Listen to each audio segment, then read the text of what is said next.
There was a man that we taught, Hermano Molina. This was the same family that they all lived in the same street. And I just love them. I just love them.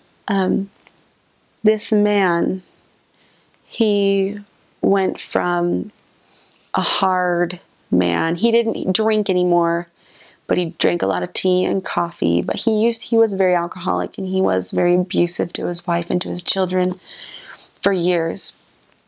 And as we taught him, he just changed from being kind of a hard, gruff man, kind of has a voice, like that, to just this docile, sweet man that never, ever missed a Sunday. He never missed a Sunday after that. If I could tell a story really quickly, so this family, they're special. They're so special. We went, and it's a long story. The backstory is a long story. But anyway, when I met them, the son, so they're all Molina because all of the sons married women. So they're all the familia Molina. You can't differentiate with last name. But anyway, so the son, David, and his wife, Rosa, well, they got baptized.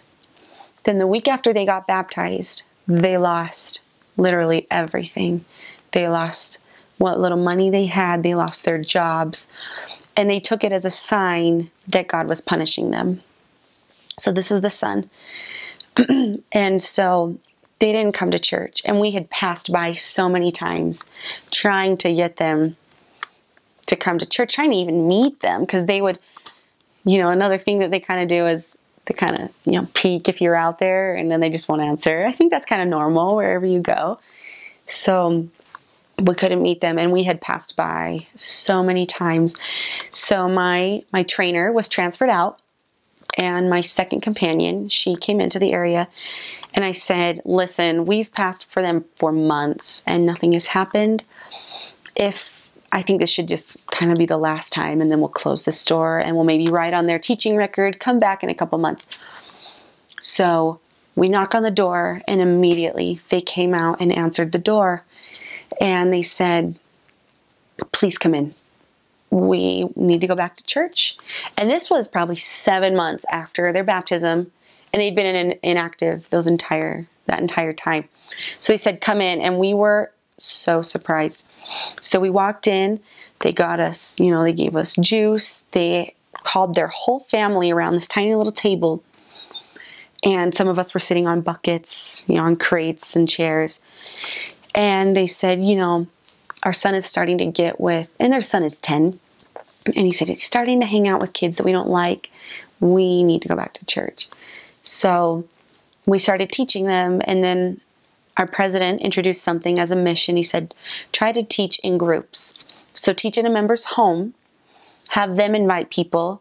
So instead of, we taught maybe 12 or 15 people in their home at a time. So it was, maybe out of those 15 people, there were 5 or 6 members and then 8 or 9 investigators. So instead of having to go and teach all these families, we just taught in big groups. So we were at their house. We started a group at their house. And all of their cousins were coming. Some of the, the aunts and uncles were coming. And the son, David, started talking to his father, who was the man that had all the addictions anyway. So he started talking about, man, we're going back to church. We love this. The missionaries come over.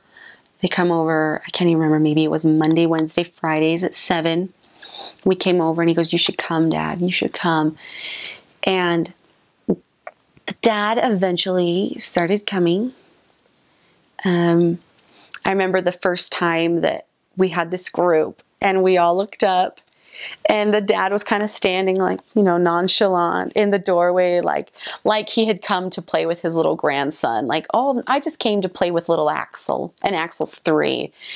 And so, oh, you're going to play with Axel? Okay, well, Axel's actually listening with us. Did you want to listen too? Well, I guess, sure. Pull up a chair.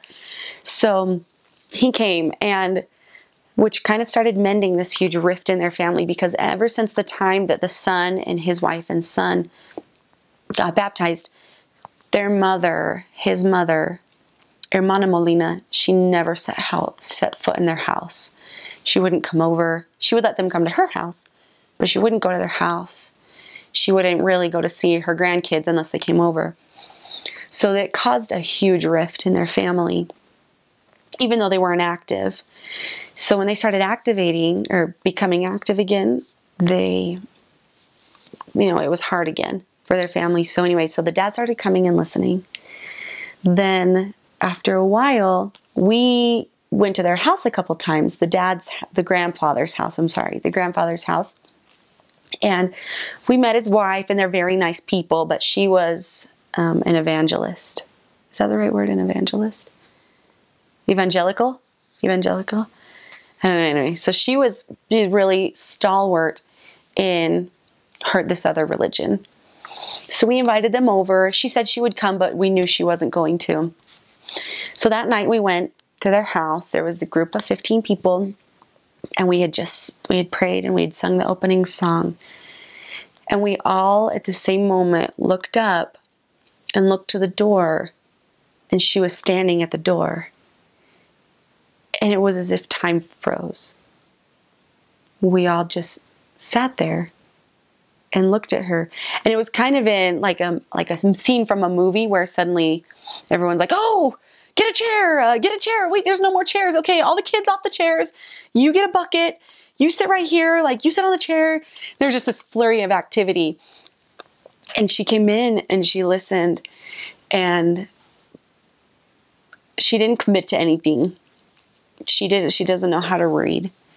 So from that day forward, her husband would read the Book of Mormon to her every day. And he was really instrumental. We had to go really slow, but he would read, and for a long time he'd read out loud, but she was still kind of like harping on him a little bit. But shortly, so he got baptized right before I was transferred. And then shortly after I was transferred, she got baptized as well. And they're active. And a lot of their family is getting baptized still. And she's now, I think, in the Relief Society presidency. This woman who was so against it. And they change. These people really do change.